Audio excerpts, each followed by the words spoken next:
When I was 6 years old, my mum burned a shoebox full of photographs in our backyard. She didn't cry. She didn't even blink. She just watched the fire eat each picture like it had personally wronged her. I remember asking her what was in the box. "Trash," she said, staring into the flames. "Memories we don't need." That was the first time I realized something was off about her, but back then I just thought she was sad in a grown-up way I didn't understand. By the time I was 10, I knew her rules by heart. 1. Never let her bleed. If she ever got cut, I had to clean it up immediately. No questions, no hesitation. I wasn't allowed to call 911. 2. Never wake her after midnight. If she fell asleep on the couch, I had to leave her there, even if the TV was still on, even if she was muttering in her sleep in a language I didn't recognize. 3. Never say her maiden name out loud. She never wrote it down, never told me what it was, but she made it very clear. If I ever found it, I was never to say it. Not even to myself. At 13, I asked her if we had any family. "Not anymore," she said. "Did they die?" "No," she said, staring into her coffee. "They left me behind." Normal mums take their kids to the zoo. Mine made me practice applying butterfly bandages to her arms with surgical precision.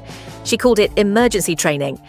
I didn't understand what kind of emergency she was expecting, but I followed the rules because breaking them felt wrong, like something ancient and dangerous was just waiting for us to slip up. Scene continuation, a snapshot of normal. Life. I'm 17 now. We live in a weather-beaten house at the edge of a sleepy Oregon town where the fog always feels a little too thick. Mum works from home as a transcriptionist. Headphones always on, blinds always closed. She avoids people like they're made of poison. And me? I'm just trying to survive high school without becoming a cautionary tale. I've gotten good at hiding the weird parts of my life. My friends think she's just eccentric. "Your mum's kinda hot but also kinda haunted," my best friend Nick once said. I didn't laugh. Sometimes I catch her staring at her own reflection, not into it like a person should, but at it like she's trying to figure out if it's still her. Other times, I'll find her standing in the hallway at night, perfectly still, head tilted toward my door. She never remembers doing it. At least that's what she says. Scene closer, a spark of suspense. One night, I hear her humming. It's not a lullaby, not anything familiar, just a low, tuneless sound, like wind whistling through broken glass. I creep out of my room, careful not to wake the floorboards. She's in the living room, asleep on the couch, TV off, lights off, just her, bathed in the pale light of the moon. Mouth slightly open, still humming. I almost reach out to shake her. Then I remember rule number 2.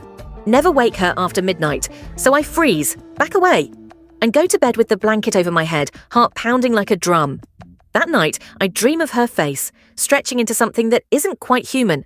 It happened on a Tuesday, which somehow makes it worse. Not a full moon, not Halloween, not some dramatic storm rolling in. Just a boring, rainy Tuesday where the sky looked like wet cement and everyone seemed half asleep. We were on our way home from picking up groceries, her idea, and that was rare enough. Mum didn't like public places, said she felt too seen in crowds. But that day, she insisted on driving, said she needed the air. I should have known something was off. She was humming again, that same weird, breathy tune she sometimes made in her sleep. I had the bags on my lap, milk sweating through the plastic. She was staring too hard at the road, fingers clenched so tight around the steering wheel her knuckles had gone pale. "You okay?" I asked. She didn't answer right away. Then she said, "Do you ever feel like something's about to happen? Like the world's holding its breath?" I started to reply, some half-sarcastic teen response probably, but I never got the chance, because that's when the truck hit us. It came from the left, a big red Ford barreling through a red light like it was colorblind. There was a split-second flash of chrome and rain, and Mum's arm flinging out across my chest like a seatbelt. Then the crunch of metal folding in on itself. Glass exploded. We spun. When we stopped, I realized I was upside down. The car was on its roof, windshield cracked like a spiderweb. Somewhere behind me, someone was yelling, tires screeching, horns, rain on metal. I turned to her. She wasn't moving, head slumped against the steering wheel, blood dripping from her forehead. And then she snapped upright, not woke up, snapped, like something clicked inside her, like a puppet yanked by invisible strings. Her head jerked at a sharp angle. I swear her neck cracked. Then I heard something worse, the sound of her bones moving, rearranging, not just healing, resetting, flesh knitting, skin sealing, fast, too fast. I screamed. She turned to me slowly, like her joints were still remembering how to work. Her eyes were too wide, not scared, empty, like there was someone else sitting in her skin. "You're not hurt," she said, voice flat. "No," I whispered. "You didn't hit your head?" I shook mine. She reached out, brushing glass off my arm. Her fingers were ice cold, and I saw the cut on her hand close right in front of me. Gone, like it was never there. That's when I knew she should be dead. Aftermath, paramedics, lies, and doubt. By the time the paramedics arrived, she was standing. She told them she was fine, just dazed, refused treatment, said the blood on her face was mine. They believed her. She was calm, collected, her clothes barely wrinkled. I wanted to scream, to tell someone. But what would I say? Hey, my mum just survived a rollover accident without a scratch and her bones snapped back into place like a horror movie. Yeah, that would go over well. That night, I couldn't sleep. I kept replaying the moment in my head, the sound her body made as it reassembled itself, the hollow look in her eyes. Was that even my mom in the car, or just something wearing her face? Closing beat, the investigation begins. The next day, while she was asleep, during the day, which was rare, I snuck into the attic. I wasn't looking for anything in particular, I just needed answers. Something. That's when I found the old chest, locked but brittle with age. Inside, a bundle of old letters, written in a language I couldn't recognize, curving symbols that seemed to shimmer when I looked too long. A photograph of her standing in front of a mirror, but her reflection was different, like it had too many arms. And a worn cassette tape labeled, in shaky handwriting, "If I forget who I am, play this." I didn't press play, not yet, because in that moment, staring at all those secrets shoved into a dusty box, I realized something that chilled me deeper than anything else. She hadn't just been hiding the truth from me, she'd been hiding it from herself. I stared at the tape in my hands for a long time. It felt heavier than it should have. Like it wasn't just plastic and ribbon, like it meant something. Like once I played it, I wouldn't be able to go back to the life I thought I had, but I had to know. The tape. I dug Mom's old cassette player out of a box in the garage, the kind she kept for emergencies, though she never explained what kind of emergency involved obsolete audio tech. I popped the tape in and pressed play. For a few seconds, nothing, just static, soft and scratchy. Then, if you're hearing this, it means I've forgotten again. My blood went cold. It was her voice, but strained, shaky, like she'd been crying for days. It happens sometimes, the forgetting. I lose time, whole weeks, months. I'll wake up with blood on my hands, or a mirror cracked, and I won't know why. So I left this for myself. For you, if you're listening, it means you're starting to change too. Change. My stomach twisted. There are things I've done, things I was before I came here, before I became human. If you've found the letters, the photos, then you already know I wasn't born on Earth. I chose to forget. It was the only way to hide from them, from myself, from what I used to be. But I think it's coming back, and I think it's waking up in you too. There was a pause, breathing, then a whispered sentence I'll never forget. Don't say the name. Then the tape clicked off. The language. I grabbed the bundle of letters from the attic, spreading them across my bed. Dozens of pages, filled with symbols that shimmered in and out of focus. I didn't recognize the script. It wasn't even human. But some part of me, deep in the marrow, understood it. Like I'd seen it in a dream once, or written it before. My fingers started tracing the lines. As I read, something inside me stirred. A memory that wasn't mine, a flash of other stars, a sky the wrong color, a tower made of bone. I jerked my hand away, gasping. What the hell was happening to me? The photo. Then I looked at the photo again, the one where she stood in front of a mirror, but her reflection looked wrong. Not just a trick of light. The reflection had eyes, too many, arms branching out behind it, like spider legs, no mouth, just a dark split down the middle of the face. But her expression, the real her, not the thing in the glass, was afraid. She wasn't proud of what she used to be. She was running from it, maybe still is. Confrontation interrupted. That night, I waited until she went to bed. I couldn't sleep. I kept going over the tape in my head, word by word. It's waking up in you too. Around 2 a.m., I walked to her room. I had a million questions, maybe even accusations.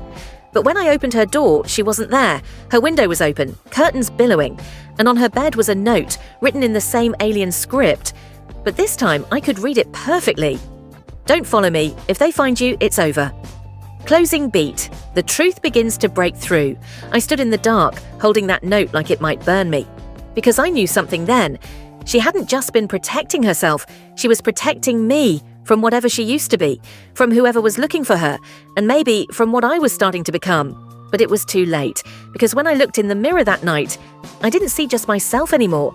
The morning after she disappeared, the world felt different. Not visibly, not obviously, but something in the air had shifted, thicker, like pressure before a storm, like the universe had turned to look at me. The first sign. It started in the school cafeteria. Nick was talking something about his math teacher being a clone of a lizard or vice versa, and I was only half listening. I hadn't slept. I couldn't stop thinking about the tape, the note, the way the letters had stopped looking alien and started feeling familiar. Then I dropped my spoon. It clattered to the ground, and as I bent to pick it up, the whole room stopped. Not in a metaphorical, it felt like time froze kind of way. Time actually froze. People mid-chew, blinking mid-blink.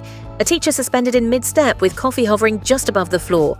And in that moment of stillness, something else was moving. Behind them, between them, through them, shadow shapes, tall and thin and flickering, like they were made of smoke and bone. One turned its head toward me. No face, just a shifting, humming void, and nodded. Then I blinked. Time snapped back. A girl screamed. A tray clattered. Everyone moved like nothing had happened, except me.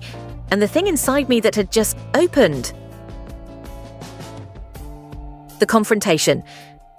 That night, I went to her room again, still empty, still cold. But there was a mark on the wall I hadn't noticed before, a strange spiraling symbol drawn in something dark. Not paint, not blood, something older. It pulsed faintly when I got close. Without thinking, I pressed my hand to it. The world shifted. The room fell away. A vision, memory, message. I was standing in a place I didn't recognize. Not a dream, more like a recording burned into my blood. A vast plain beneath a green-black sky. Towers rising like needles, humming with power. A woman stood at the edge of a chasm. Her back was to me, but I knew it was my mother. Her skin shimmered with cracks of light, like something inside her was trying to get out. Across from her, shadow creatures circled, watching, waiting. She was bargaining, or warning them. I couldn't hear the words, but I could feel the fear, the pressure, the consequence. She turned to me, just for a second, and said, "They're coming for you now." Then I was back, heart hammering, head splitting, hand burning where I touched the wall, and I wasn't alone. The intruder. Someone else was in the house. I heard the floorboards creak, not in the hesitant, familiar rhythm of Mum's soft steps, but heavy, deliberate, searching. I moved quietly, grabbing the closest thing I could find, an old fireplace poker, and stepped into the hallway. There was a man standing there, except he wasn't really a man. He looked like one, but wrong, too smooth, too symmetrical. His skin didn't wrinkle right when he smiled. "You've seen her," he said, voice cold and metallic. "You've remembered." I tightened my grip on the poker. "She doesn't belong here," he continued. "Neither do you. We let her go once, that was a mistake. Who are you?" "Correction," he said. "You used to be one of us, but you chose exile. Corruption, mortality." He stepped closer. His pupils dilated vertically like slits, reptilian. "Come with me quietly," he said, "or we burn the whole town to get to you." The power awakens. I didn't even think. My body moved on its own. One second I was human. The next, I was not. My skin shimmered. My vision fractured into colors no human eye could name. The poker in my hand vibrated with invisible energy. And when he reached for me, I raised my hand and he flew backwards, crashing through the wall. Smoke, light, cracks in the air itself. I stood there panting, watching him crawl away, his form glitching, slipping into something faceless and dark. He vanished, and I knew he wasn't alone. They were coming. And Mom had been right. My blood wasn't just waking up. It was calling them. Closing beat. Transformation in motion. That night, I didn't sleep. I stood in the bathroom, staring at my reflection. For a moment, just one, my eyes flickered, and I saw not one version of myself, but two. One was me. The other was what I was becoming. And maybe what I used to be. The sky cracked open at 3:17 a.m. No thunder, no lightning, just a sound, like glass being peeled apart, like reality exhaling after holding its breath too long. I was already outside. I could feel it in my bones, that something ancient had stepped through. Not arriving, exactly, more like returning. A dark shape bloomed in the clouds above town, tall as a cathedral, and from its center, them. Dozens, maybe hundreds, the ones from my vision, the ones my mother warned me about, and they were coming for me. The reunion. That's when she stepped out of the woods behind me, my mom, but not the version I grew up with, not quiet, not afraid. She was glowing, literally, veins lit with silver, eyes black as eclipse moons. Her skin cracked with light like the first time I saw her heal. She wasn't hiding anymore, and neither was I. "I told you not to follow," she said, voice low, "but I'm glad you did." I didn't ask where she'd been. I didn't need to. We looked up at the sky together. They won't stop, I said. They can't, she replied. You're the last of what I tried to forget, the piece I left behind so I wouldn't become that again. She turned to me. You're more than what I was, she said, and if you choose them, they'll burn this world clean. The offer. They didn't arrive with weapons, just presents, like a black hole wrapped in velvet. The lead figure stepped forward, taller than the rest, limbs too long, face still featureless, but when it spoke, it used my voice. You are one of us. You do not belong here. Come back, become whole again, or be erased. The ground trembled. Behind them, the sky flickered like a failing light bulb, showing flashes of other worlds. Dead ones, conquered ones. The choice. My mother didn't speak. She didn't beg. She just looked at me with something worse than fear in her eyes. Hope. I thought of everything she'd done to hide, to change, to protect. I thought of all the rules. Never let her bleed. Never say her name. Never wake her after midnight. They weren't rules. They were locks. I was the key. I stepped forward, raised my hand, and spoke her true name. The breaking. The name cracked the sky like thunder. The shadows recoiled, shrieking in a frequency that tasted like metal and bone. But they didn't flee. They split, revealing something inside, something massive, ancient, coiled like a serpent made of light and time. And I understood then, she hadn't been hiding from them. She'd been holding them back. She was a prison, and I had just set her free. The last conversation. She fell to her knees. Why? I asked, tears in my eyes. Why didn't you tell me? She smiled, tired, infinite. Because I didn't want you to be what I was. But I am, I whispered. She touched my face. Number, you're what I could have been. She handed me something small, cold, metallic, the cassette tape, and then she walked into the light and vanished. Aftermath. They're gone now. The sky healed. The voices stopped. The cracks in the world stitched shut, mostly, but I still hear her name sometimes, whispered in mirrors, echoed in the dark. They might return. I might return. But until then, I'll keep the rules, I'll watch the stars, and I'll remember what she gave up to give me this chance. Final line. My mom lived 2 lives. Now I live one, half hers, half mine. And sometimes when the wind is just right, I wonder which one is winning.